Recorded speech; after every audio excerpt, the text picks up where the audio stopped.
Olá, leitores da Bíblia, bem-vindos ao dia 275. Eu sou a Tati Camargo do Mulheres com Fé e juntos estamos lendo a Bíblia por completo com apenas 15 minutos por dia, mais alguns minutos adicionais para um mini estudo bíblico. Nós estamos no Novo Testamento, estou muito feliz que você está aqui conosco nesta jornada. Hoje eu vou ler para vocês Mateus capítulo 1 e Lucas capítulo 2.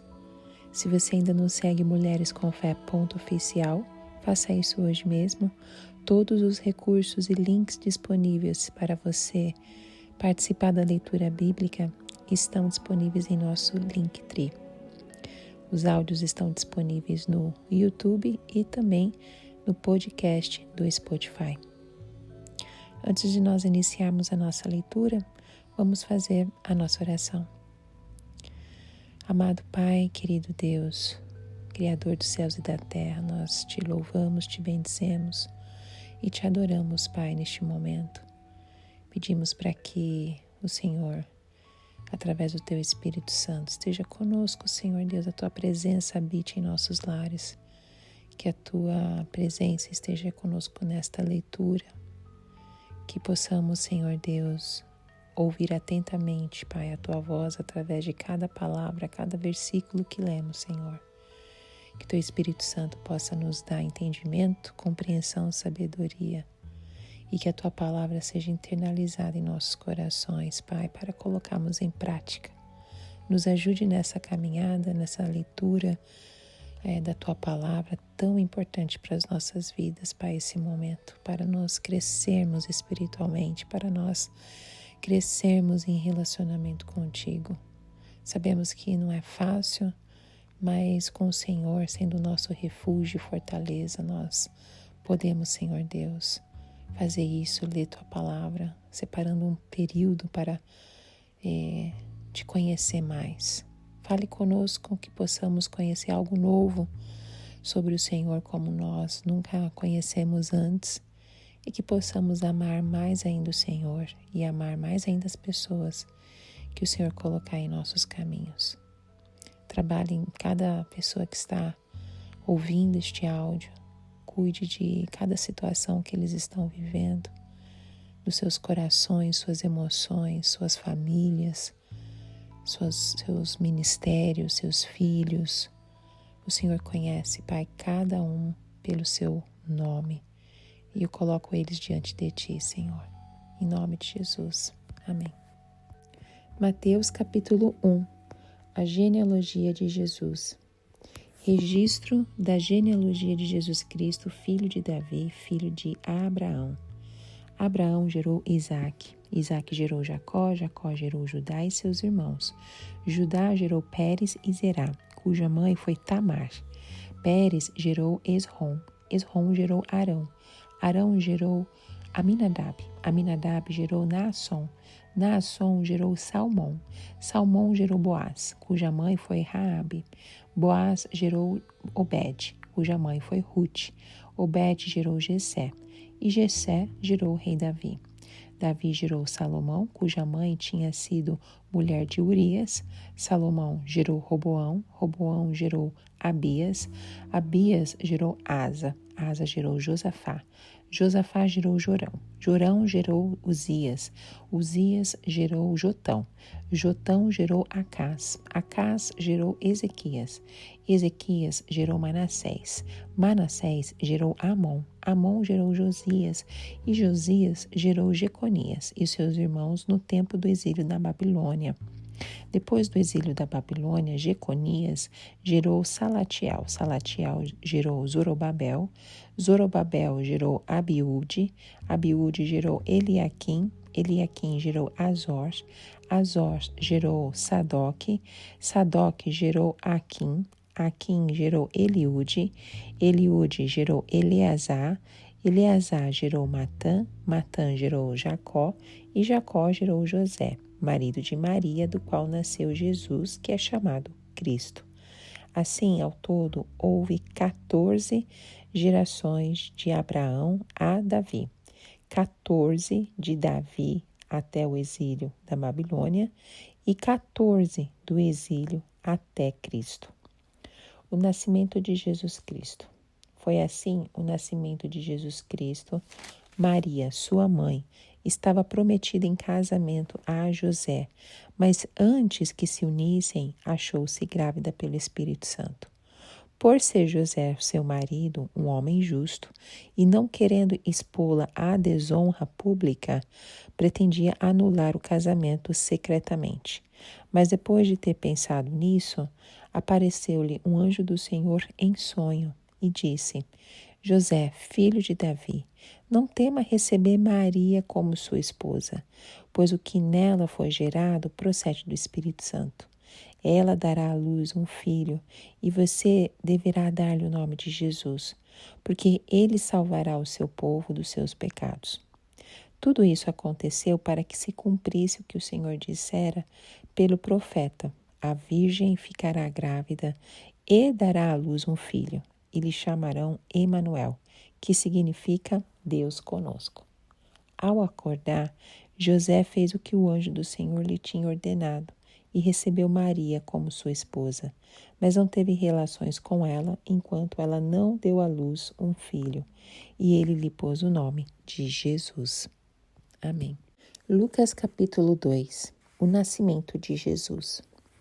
Naqueles dias, César Augusto publicou um decreto ordenando o recenseamento de todo o Império Romano.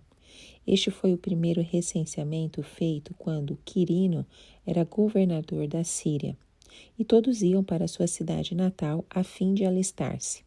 Assim, José também foi da cidade de Nazaré da Galileia para a Judéia, para Belém, cidade de Davi, porque pertencia à casa e à linhagem de Davi. Ele foi a fim de alistar-se com Maria, que lhe estava prometida em casamento, e esperava um filho. Enquanto estavam lá, chegou o tempo de nascer o bebê, e ela deu à luz o seu primogênito. Envolveu-o em panos e o colocou numa manjedoura, porque não havia lugar para eles na hospedaria. Os pastores e os anjos. Havia pastores que estavam nos campos próximos e durante a noite tomavam conta dos seus rebanhos. E aconteceu que o anjo do Senhor apareceu-lhes e a glória do Senhor resplandeceu ao redor deles, e ficaram aterrorizados. Mas o anjo lhes disse: não tenham medo, estou lhe trazendo boas novas de grande alegria, que são para todo o povo. Hoje na cidade de Davi lhe nasceu o Salvador, que é Cristo Senhor. Isso lhe servirá de sinal: encontrarão um bebê envolto em panos e deitado numa manjedoura. De repente, uma grande multidão do exército celestial apareceu com o anjo, louvando a Deus e dizendo: glória a Deus nas alturas e paz na terra aos homens aos quais ele concede o seu favor. Quando os anjos os deixaram e foram para os céus, os pastores disseram uns aos outros: vamos a Belém e vejamos isso que aconteceu e o que o Senhor nos deu a conhecer. Então correram para lá e encontraram Maria e José e o bebê deitado na manjedoura. Depois de o verem, contaram a todos os que lhe fora dito a respeito daquele menino. E todos os que ouviram o que os pastores diziam ficaram admirados. Maria, porém, guardava todas essas coisas e sobre ela refletia em seu coração. Os pastores voltaram glorificando e louvando a Deus por tudo que tinham visto e ouvido, como lhes fora dito. Jesus é apresentado no templo. Completando-se os 8 dias para a circuncisão do menino, foi-lhe posto o nome de Jesus, o qual lhe tinha sido dado pelo anjo antes dele nascer. Completando-se o tempo da purificação deles, de acordo com a lei de Moisés, José e Maria o levaram a Jerusalém para apresentá-lo ao Senhor, como está escrito na lei do Senhor. Todo primogênito do sexo masculino será consagrado ao Senhor, e para oferecer um sacrifício de acordo com o que diz a lei do Senhor, 2 rolinhas ou 2 pombinhos. Havia em Jerusalém um homem chamado Simeão, que era justo e piedoso, e que esperava a consolação de Israel. e o Espírito Santo estava sobre ele. Fora revelado pelo Espírito Santo que ele não morreria antes de ver o Cristo do Senhor. Movido pelo Espírito, ele foi ao templo. Quando os pais trouxeram o menino Jesus, para lhe fazer o que requeria o costume da lei, Simeão o tomou nos braços e louvou a Deus, dizendo: Ó soberano, como prometestes, agora podes despedir em paz o teu servo, pois os meus olhos já viram a tua salvação que preparaste à vista de todos os povos, luz para a revelação aos gentios e para a glória de Israel, teu povo. O pai e a mãe do menino estavam admirados com o que fora dito a respeito dele. E Simeão os abençoou e disse a Maria, mãe de Jesus: Este menino está destinado a causar a queda e o soerguimento de muitos em Israel, e a ser um sinal de contradição, de modo que o pensamento de muitos corações será revelado. Quanto a você, uma espada atravessará sua alma. Estava ali a profetisa Ana, filha de Fanuel, da tribo de Azer. Era muito idosa, tinha vivido com seu marido 7 anos depois de se casar, e então permanecera viúva até a idade de 84 anos. Nunca deixava o templo, adorava a Deus jejuando e orando dia e noite. Tendo chegado ali naquele exato momento, deu graças a Deus e falava a respeito do menino a todos os que esperavam a redenção de Jerusalém. Depois de terem feito tudo o que era exigido pela lei do Senhor, voltaram para sua própria cidade, Nazaré, na Galileia. O menino crescia e se fortalecia, enchendo-se de sabedoria, e a graça de Deus estava sobre ele. O menino Jesus no templo. Todos os anos, seus pais iam a Jerusalém para a festa da Páscoa. Quando ele completou 12 anos de idade, eles subiram à festa, conforme o costume. Terminada a festa, voltando seus pais para casa, o menino Jesus ficou em Jerusalém sem que eles percebessem. Pensando que ele estava entre os companheiros de viagem, caminharam o dia todo. Então começaram a procurá-lo entre os seus parentes e conhecidos. Não o encontrando, voltaram a Jerusalém para procurá-lo. Depois de 3 dias, o encontraram no templo, sentado entre os mestres, ouvindo-os e fazendo-lhes perguntas. Todos os que o ouviam ficavam maravilhados com o seu entendimento e com as suas respostas. Quando seus pais o viram, ficaram perplexos. Sua mãe lhe disse: Filho, por que você nos fez isso? Seu pai e eu estávamos aflitos à sua procura. Ele perguntou: Por que vocês estavam me procurando? Não sabiam que eu devia estar na casa do meu pai? Mas eles não compreenderam o que lhes dizia. Então foi com eles para Nazaré e era-lhes obediente. Sua mãe, porém, guardava todas essas coisas em seu coração. Jesus ia crescendo em sabedoria, estatura e graça diante de Deus e dos homens. Amém. O estudo do livro de Mateus oferece uma visão profunda e enriquecedora sobre a vida, os ensinamentos e o ministério de Jesus Cristo. Este livro é o primeiro dos 4 evangelhos do Novo Testamento da Bíblia cristã e desempenha um papel crucial na compreensão da promessa messiânica, do cumprimento das profecias do Antigo Testamento e da inauguração do Reino dos Céus através da obra redentora de Cristo. Tradicionalmente, o livro de Mateus tem sido atribuído a Mateus, o apóstolo, que antes de seguir a Jesus era um publicano ou um cobrador de impostos. Essa atribuição se baseia no testemunho dos pais da igreja primitiva, como Papias, que afirmou que Mateus compilou os ditos de Jesus em língua hebraica ou aramaica e que cada um os interpretava como podia. No entanto, o texto que chegou até nós está em grego e mostra um alto grau de sofisticação literária, sugerindo que o autor estava bem versado no Antigo Testamento, na tradição judaica e na cultura helenística. Acredita-se que o livro tenha sido escrito entre 80 e 90 depois de Cristo, possivelmente após a destruição do templo em Jerusalém, no ano 70 depois de Cristo. Esta data leva em conta tanto as referências internas do texto, quanto o contexto histórico e social da época. O livro de Mateus é notável por sua organização meticulosa e seu foco no cumprimento das profecias do Antigo Testamento.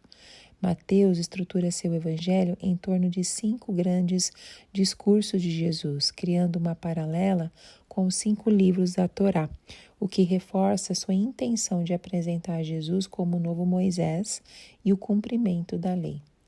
Estes discursos incluem o Sermão da Montanha, o discurso missionário, as parábolas do reino, ensinamentos sobre a comunidade e o discurso escatológico. O tema central do livro de Mateus é o reino dos céus, que Jesus veio inaugurar. Mateus utiliza essa expressão de forma única, diferenciando-se dos outros evangelhos que falam do reino de Deus. Esse foco do reino dos céus reflete uma preocupação em apresentar Jesus como o Messias prometido, que não apenas cumpre as profecias do Antigo Testamento, mas também inaugura uma nova era na história da salvação.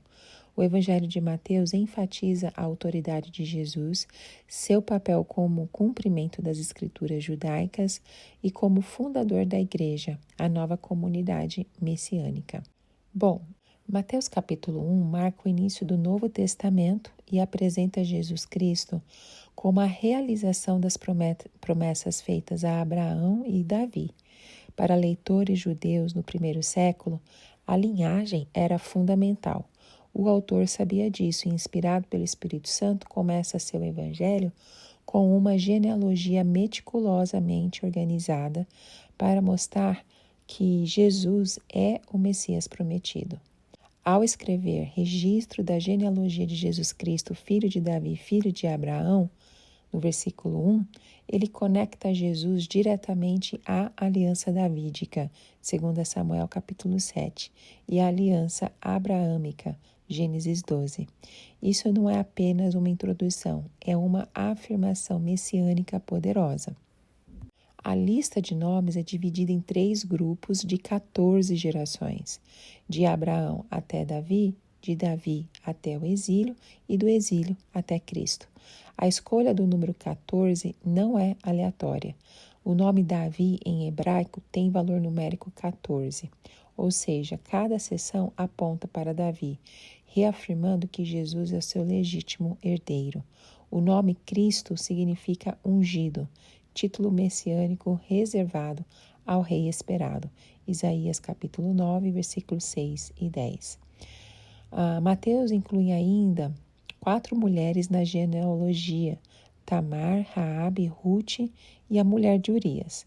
Todas têm histórias marcadas por escândalo ou eram gentias. Isso mostra que Deus usa pessoas improváveis para cumprir seus propósitos, um tema que também aparece em Lucas capítulo 7.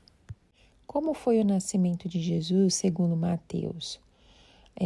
Lá no versículo 18, Mateus escreve um momento central da história da humanidade.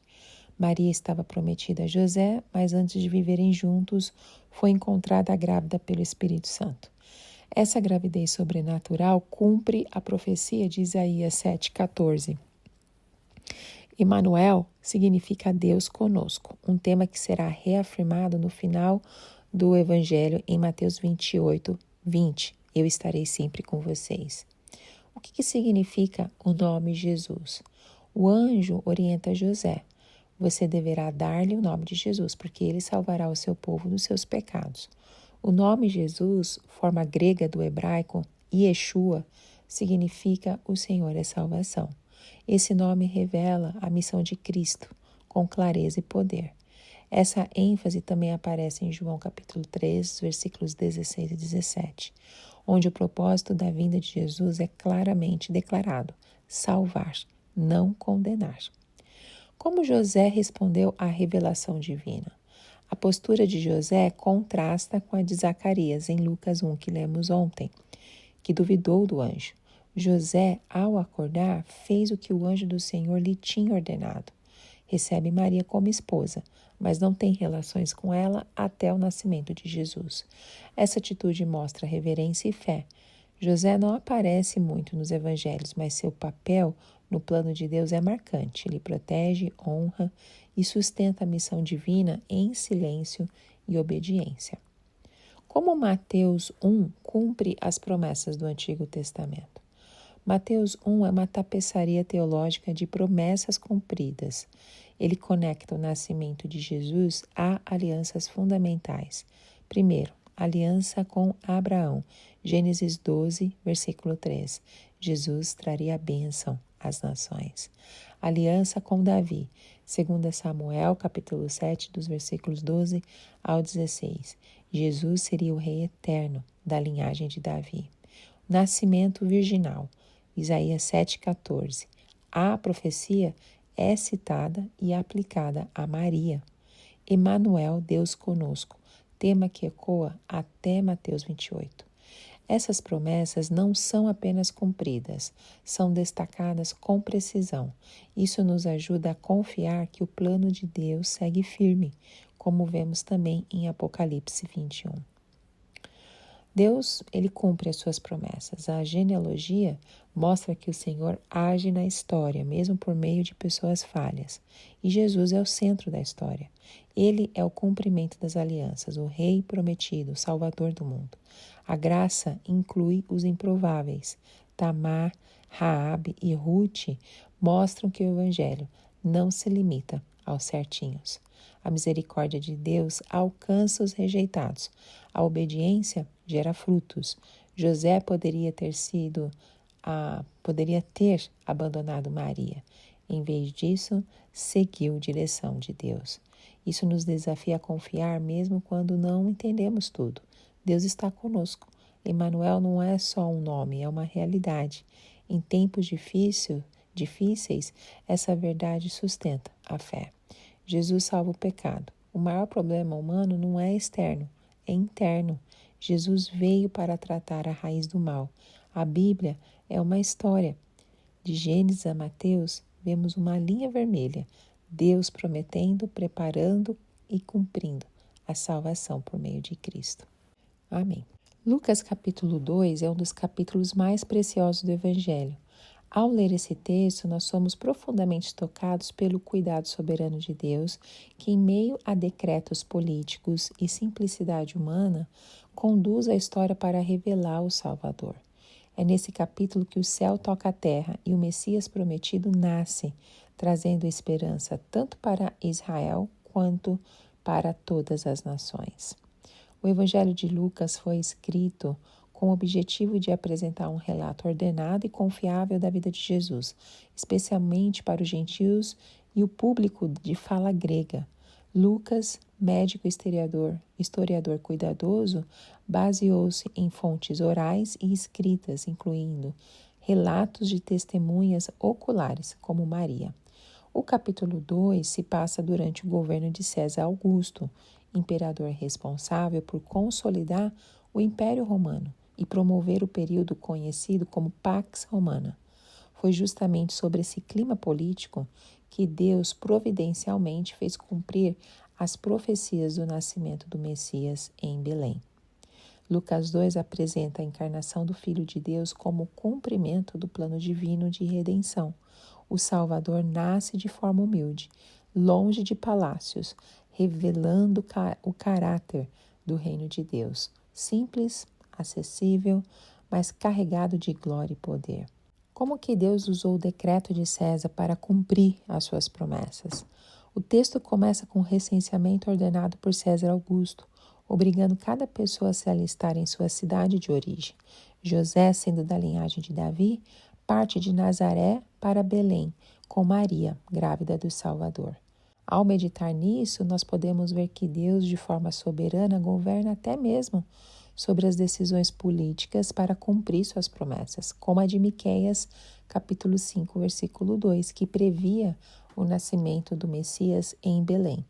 O contraste é tocante. O Rei dos Reis nasce num estábulo é colocado numa manjedoura, sinalizando que o Salvador veio para os humildes e rejeitados, como nós podemos ler também em Filipenses 2, versículos 6 ao 8. Por que o nascimento de Jesus foi anunciado primeiro aos pastores? Enquanto cuidava dos rebanhos, simples pastores foram surpreendidos pela glória do Senhor e a aparição de anjos. O louvor celestial ecoa o propósito do Messias. Glória a Deus nas alturas e paz na terra aos homens, aos quais ele concede o seu favor. Deus não anunciou o nascimento do Salvador primeiro aos líderes políticos ou religiosos, mas àqueles que viviam à margem. Depois de visitarem o menino, os pastores se tornam os primeiros evangelistas, contando a todos o que ouviram e viram. Essa cena nos lembra que, quando a gente experimenta o agir de Deus, nós devemos compartilhar com os outros, assim como os pastores fizeram. Maria, por sua vez, guarda e reflete tudo isso em seu coração, em detalhe que reforça a fonte confiável do relato de Lucas. Qual é o significado da apresentação de Jesus no templo? Cumprindo a lei, José e Maria levam o menino ao templo para apresentá-lo ao Senhor e oferecer o sacrifício dos pobres. Isso também tem uma referência em Levítico capítulo 12, versículo 8. Isso revela a humildade da família e o compromisso com a vontade de Deus. Ali, o velho Simeão, guiado pelo Espírito, toma o menino nos braços e proclama: pois os meus olhos já viram a tua salvação que preparaste à vista de todos os povos, luz para a revelação aos gentios e para a glória de Israel, teu povo. Simeão reconhece que Jesus é a luz prometida para os gentios, ecoando as profecias de Isaías, capítulo 49, versículo 6. Essa cena mostra que a salvação de Deus não está restrita a Israel, mas alcança todos os povos, um tema muito presente no Evangelho de Lucas. Simeão também anuncia que Jesus será um sinal de contradição e que Maria sofreria profundamente, antecipando a dor da cruz. Logo depois, Ana, uma profetisa viúva e piedosa, também reconhece o Messias e compartilha a notícia com todos os que aguardavam a redenção de Jerusalém. Nós podemos ver aqui como Deus sempre preserva um remanescente fiel, mesmo em tempos de escuridão. O que aprendemos com Jesus no templo aos 12 anos? Depois do retorno a Nazaré, o texto salta para o episódio em que Jesus, com 12 anos, permanece no templo, ouvindo e fazendo perguntas aos mestres. Seus pais o procuram angustiados e o encontram entre os doutores da lei. Maria questiona e ele responde: por que vocês estavam me procurando? Não sabiam que eu devia estar na casa do meu pai? Ainda jovem, Jesus já demonstra consciência de sua identidade como filho de Deus. Mesmo assim, ele volta com seus pais e lhes obedece, mostrando humildade e rejeição. E Lucas encerra dizendo que Jesus ia crescendo em sabedoria, estatura e graça diante de Deus e dos homens. Essa progressão nos ensina que o desenvolvimento integral, intelectual, físico e espiritual foi parte da vida do próprio Salvador. Lucas 2 está repleto de cumprimento profético, o que nos fortalece a fé e a veracidade das Escrituras. O nascimento em Belém cumpre Miqueias 5, versículo 2. O anúncio do Salvador remete às promessas de Isaías 9, versículo 6. O louvor dos anjos ecoa a glória de Deus revelada nos Salmos, como em Salmo 148. Simeão reconhece Jesus como a luz para os gentios e a glória de Israel, em consonância com Isaías 49, 6. A dor prevista para Maria aponta para o sofrimento da cruz, antecipando Isaías 53. Amém. Deus está no controle até dos grandes acontecimentos políticos e históricos. O decreto de César Augusto, aos olhos humanos, era uma simples questão de imposto, mas Deus o usou para levar Maria e José a Belém e cumprir a sua promessa. O Salvador veio de forma humilde. Isso nos desafia a valorizar a simplicidade e a não desprezar os pequenos começos. Deus escolhe revelar suas grandes verdades aos humildes. Os pastores foram os primeiros a ouvir o anúncio, mostrando que o reino não é para os poderosos deste mundo, mas para os de coração simples. Assim como Maria, nós precisamos aprender a guardar e meditar no que Deus faz, sem pressa, deixando que Ele revele o sentido no tempo certo. A apresentação de Jesus ao Senhor e o cuidado dos pais com a lei nos ensina que o valor de consagrar a nossa vida e a nossa família a Deus é muito importante. Jesus é a luz para todos os povos. Isso nos lembra que o Evangelho é para mim e também para as nações. A consciência de Jesus sobre o seu chamado nos inspira a buscar intimidade com o Pai e lembrar que a nossa vida deve estar a serviço dele. Mesmo sendo filho de Deus, Jesus foi obediente aos seus pais e nós aprendemos que o crescimento espiritual não anula a obediência e a humildade. Amém? Terminamos aqui esses 2 capítulos em Mateus e Lucas. Eu tenho certeza que Deus está já falando ao seu coração e te ensinando acerca da sua palavra. Fique firme e eu te encontro no próximo áudio. Deus te abençoe.